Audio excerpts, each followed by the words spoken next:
Assalamualaikum warahmatullahi wabarakatuh. Salam sejahtera untuk kita semua. Perkenalkan, kami mahasiswa-mahasiswi Magister Ekonomi Kependudukan dan Ketenagakerjaan FEB UI, Ari Purwanto Sarwo Prasojo, Lulu Haryani, dan Valve Widoriono. Pada kesempatan kali ini, kami akan mempresentasikan transisi fertilitas di kawasan Sub-Sahara Afrika atau SSA. SSA terdiri dari 42 negara di benua Afrika yang tidak dianggap termasuk bagian Afrika Utara. Wilayah ini disebut juga dengan Black Africa. Pada umumnya, Sub-Sahara Afrika adalah wilayah termiskin di dunia.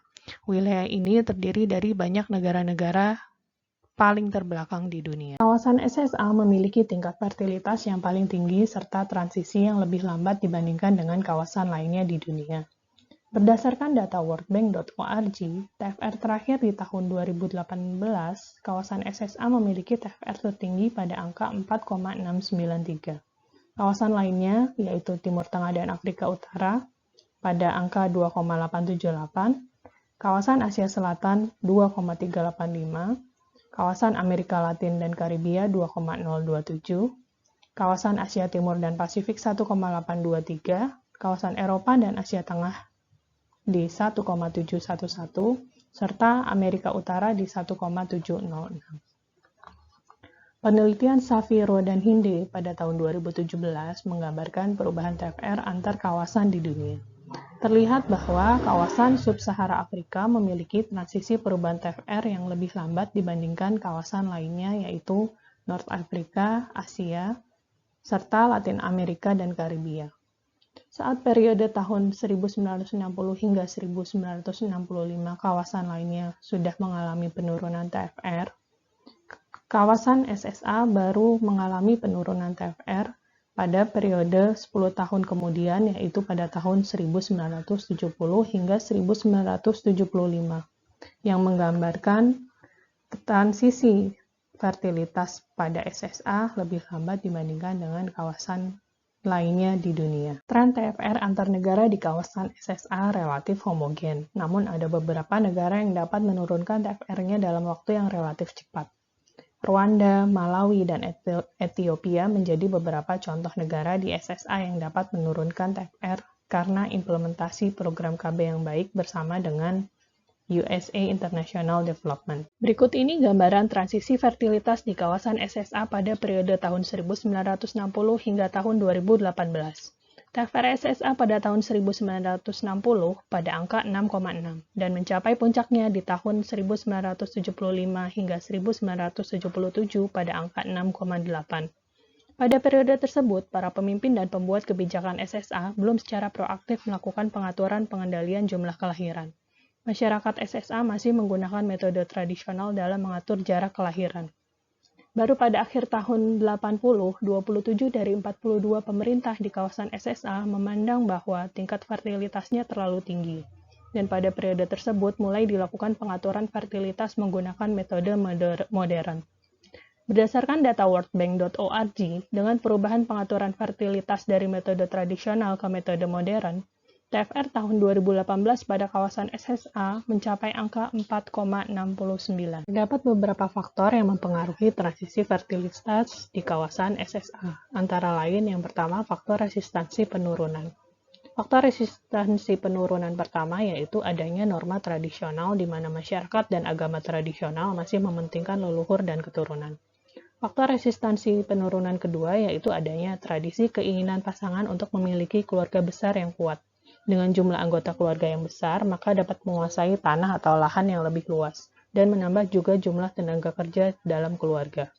Faktor resistansi penurunan ketiga yaitu adanya beberapa pandangan pembuat kebijakan, antara lain yang pertama adanya pandangan fertilitas dipengaruhi budaya tradisional, di antaranya praktek poligami dan male dominance.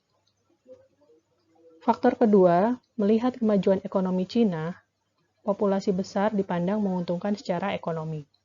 Faktor ketiga, adanya pandangan bahwa penurunan fertilitas yang cepat dianggap membuka jalan menuju penuaan populasi yang cepat. Faktor lain yang mempengaruhi transisi fertilitas di SSA adalah faktor stimulus penurunan fertilitas di SSA. Faktor pertama yang mempengaruhi adalah adanya evolusi sikap pemerintah.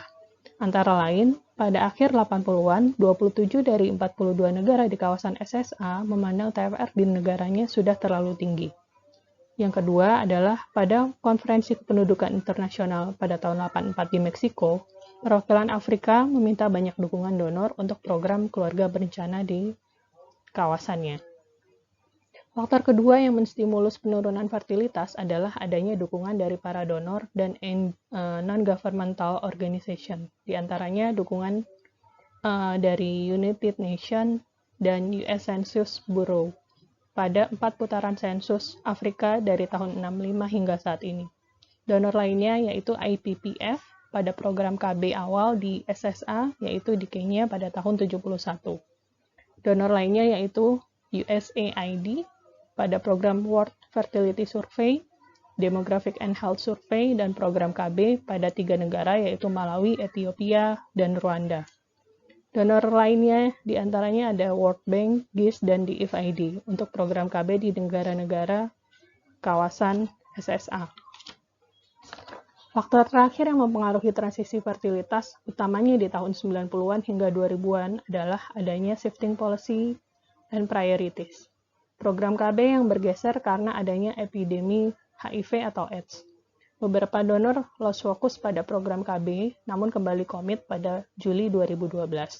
DFID dan Gates Foundation bersama perwakilan negara, donor internasional, dan mitra sektor swasta yaitu Bloomberg Philanthropies menghadiri London Summit on Family Planning untuk menginisiasi The Family Planning 2020 Initiative. Family Planning 2020 Initiative bertujuan untuk memperluas akses ke informasi KB, layanan KB, dan persediaan alat kontrasepsi kepada 120 juta perempuan dan anak perempuan di 69 negara termiskin di dunia di tahun 2020, yang kebanyakan memang berada di kawasan SSA. Bagian selanjutnya akan disampaikan oleh Valve. Terima kasih Mbak Lulu atas waktu yang diberikan. Saya akan melanjutkan presentasi kami mengenai teori yang kami gunakan. Merujuk pada tren fertilitas dan studi literatur yang kami lakukan, kami memiliki kecenderungan bahwa teori peran institusi oleh McNichol tahun 1980 searah dengan keterlibatan institusi di kawasan sub-Sahara Afrika terhadap perilaku fertilitas masyarakat. McNichol menyebutkan bahwa institusi menyediakan insentif dan atau tekanan untuk mendorong perubahan struktural, khususnya mengenai perilaku fertilitas masyarakat. Contoh dari insentif, misalnya keringanan atau menggratiskan biaya sekolah anak-anak. Contoh dari tekanan, misalnya melalui peraturan perundang-undangan, atau menerapkan pajak yang tinggi terhadap keluarga yang anaknya lebih dari 2, dan masih banyak contoh yang lainnya. Lebih lanjut, McNichol membagi peran institusi dalam 2 bagian, yaitu status institusi, di mana peran pemerintah sebagai suatu institusi sangat dominan dalam perubahan struktural perilaku fertilitas masyarakat. Yang kedua, dinamik institusi, di mana peran sekelompok atau sekumpulan masyarakatlah yang sangat dominan dalam perubahan struktur perilaku fertilitas masyarakat. Agar lebih jelas mengapa kami memilih teori peran institusi ini di kawasan sub-Sahara Afrika, kami mengambil contoh di Rwanda. Peran pemerintah Rwanda sebagai statik institusional tercermin dalam 2 alasan utama keberhasilan Rwanda dalam menekan tingkat fertilitasnya, yaitu yang pertama melalui visi pemerintah yang kuat dengan kepemimpinan dan komitmen yang jelas terhadap program keluarga berencananya. Yang kedua, pemerintah Rwanda memiliki strategi dan pendekatan yang efektif yang dapat mempengaruhi sistem kesehatan dan pembiayaan pelayanannya sehingga menjadi lebih baik. Peran masyarakat Rwanda sebagai dinamik institusional tercermin pada kondisi bahwa sekitar 40% fasilitas kesehatan di Rwanda dijalankan oleh Gereja Katolik. Namun mereka hanya menawarkan metode kontrasepsi tradisional, sementara metode kontrasepsi modern tidak disediakan. Hal ini sebenarnya dapat menjadi penghambat tingkat fertilitas. Untuk menjembatani hal tersebut, pemerintah Rwanda berinisiatif membuat pos kesehatan sekunder yang terletak di sekitar fasilitas kesehatan yang berbasis agama tersebut. Demikian dari saya, kemudian akan dilanjutkan oleh Mas Ari mengenai hasil analisis kami tentang peran institusi di kawasan sub-Sahara Afrika. Waktu selanjutnya saya persilahkan Mas Ari. Baik, terima kasih Mas Valve atas waktu yang telah diberikan. Bagian tinjauan literatur telah mengulas beberapa faktor yang mempengaruhi transisi fertilitas di kawasan sub-Sahara Afrika. Bagian ini akan menyoroti pandangan institusi yang berkaitan dengan resistansi penurunan fertilitas. Pertama, pandangan tradisional yang melekat terutama di masyarakat pedesaan. Institusi keluarga memandang bahwa permintaan anak tidak hanya bagian dari orang tua, tetapi juga bagian dari suatu klan atau marga. Hal ini berkaitan dengan penguasaan lahan. Lahan sebagai salah satu-satunya instrumen investasi. Keluarga yang semakin besar, semakin memiliki kekuatan dalam penguasaan lahan. Selain itu, anak bisa menjadi tenaga kerja keluarga untuk pengelolaan lahan tersebut. Institusi agama atau kepercayaan tradisional memandang bahwa kesuburan yang tinggi merupakan perilaku yang benar. Keturunan dianggap sebagai generasi yang melahirkan kembali roh leluhur. Keputusan untuk berkeluarga kecil dianggap sebagai tindakan yang melarang leluhur untuk lahir kembali pada garis keturunan. Tindakan seperti ini dianggap bisa mendatangkan kutukan berupa punahnya garis keturunan. Akibat tekanan dari institusi agama ini, menimbulkan keengganan untuk memakai kontrasepsi. Kedua, pandangan institusi pemerintah terhadap pembangunan yang mempengaruhi komitmen terhadap program KB. Pemerintah menganggap bahwa penduduk yang besar akan menguntungkan secara ekonomi, dan pembangunan ekonomi yang lebih cepat akan menurunkan tingkat fertilitas. Perilaku fertilitas yang banyak dipengaruhi oleh pandangan tradisional akan sulit untuk diintervensi. Dinamika institusi. Seiring dengan perjalanan waktu, pemerintah mengalami perubahan pandangan terhadap jumlah penduduk. Hal ini juga tidak terlepas dari pembuat kebijakan dan para pakar kependudukan di kawasan sub-Sahara yang semakin terpapar terhadap informasi mengenai pembangunan, kependudukan, keluarga berencana, dan kesehatan reproduksi. Dukungan dari parlemen juga memperkuat evolusi pandangan mengenai jumlah penduduk. Beberapa negara mulai melaksanakan program keluarga berencana dengan dukungan dari donor, dari USAID misalnya. Sebagai contoh adalah negara Rwanda, di mana program keluarga berencana dituangkan dalam visi pembangunan ekonomi dan strategi pengurangan kemiskinan. Beberapa contoh upaya yang dilaksanakan di negara Rwanda antara lain meningkatkan suplai pelayanan KB. Layanan KB misal Alokon disediakan secara gratis. KB telah menjadi bagian dari pelayanan kesehatan dasar, sehingga dukungan yang dilakukan yakni mendekatkan atau meningkatkan akses layanan misal penyediaan klinik atau layanan sekunder di dekat layanan berbasis gereja Katolik. Sebagai catatan, gereja Katolik memiliki pandangan yang kurang setuju dengan kontrasepsi modern, sehingga dengan penyediaan klinik sekunder bisa menjadikan opsi bagi penduduk untuk mengakses kontrasepsi modern. Selain itu, juga dilakukan peningkatan kapasitas tenaga kesehatan, misalnya program tenaga kesehatan masyarakat atau disingkat CHW atau kepanjangannya Community Health Worker. Program ini berbasis komunitas yang sifatnya voluntary, ditempatkan ke pedesaan. Peserta akan diberikan pembekalan atau pelatihan. Peranan penting dari CHW ini yakni memberikan edukasi, informasi, pelayanan KB dengan pendekatan masyarakat sehingga meningkatkan keterpaparan terhadap program KB itu sendiri. Komitmen yang ditunjukkan melalui peningkatan anggaran untuk program KB, meskipun sebagian besar masih berasal dari donor. Program-program tersebut berupaya menjangkau sampai tingkat pedesaan yang lebih luas.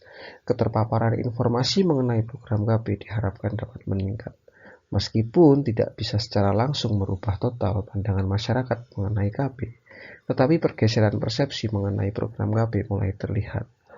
Farmer dan kawan-kawan di 2015 menyebutkan bahwa keluarga, terutama perempuan, memandang KB sebagai sarana untuk meningkatkan kondisi sosial ekonomi. Kontrasepsi dipandang meningkatkan hubungan perkawinan, memberikan ibu waktu untuk bekerja, kemudian juga penghematan untuk biaya sekolah anak. Ulasan ini memberikan indikasi bahwa pandangan yang terjadi mengenai KB merupakan sebagai respon dari pembangunan karena alasan fokus peningkatan sosial ekonomi. Asosiasi program KB dan penurunan fertilitas di negara Rwanda dapat dilihat dari prevalensi pemakaian kontrasepsi modern dan angka kelahiran total serta angka kelahiran yang diinginkan. Penggunaan kontrasepsi modern meningkat pesat antara tahun 1992 hingga tahun 2010, di mana tahun 1992 merupakan tahun inisiasi program. CPR sempat turun hingga tahun 2000 karena adanya genosida di Rwanda. Angka fertilitas menurun seiring meningkatnya prevalensi pemakaian kontrasepsi modern. Penurunan yang cepat terjadi antara tahun 2005 hingga tahun 2010 atau dalam waktu 5 tahun. TFR berhasil diturunkan sebesar 1,5 dalam waktu 5 tahun tersebut. Di sini terlihat bahwa peningkatan CPR yang pesat juga terjadi antara tahun 2005 hingga tahun 2010. Periode ini adalah periode di mana KB dijadikan sebagai prioritas pembangunan. Terjadinya penurunan angka kelahiran yang diinginkan menunjukkan bahwa mulai adanya pergeseran preferensi ke ukuran keluarga yang lebih kecil. Simpulan. Meskipun terlihat adanya penurunan, tingkat fertilitas di kawasan sub-Sahara Afrika masih tinggi di antara kawasan lainnya. Transisi yang terjadi juga paling lambat dibandingkan dengan kawasan lainnya.